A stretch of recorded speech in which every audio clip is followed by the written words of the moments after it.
Hi guys, good morning. Happy New Year. Welcome to 2024.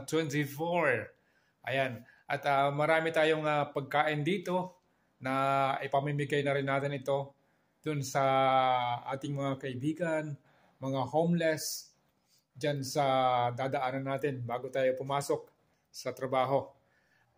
At bibigyan natin sila nitong mga pagkain ito. Ito, mga nasa lamisa.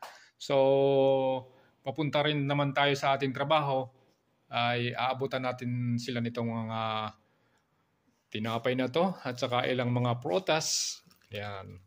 Ang lalaki pa naman ng ating mga prutas. Yan. Orange. Ayan. Ang laki. Nakakatuwa. Ayan. At hindi lang yan. Nandun pa sa labas at pakita natin.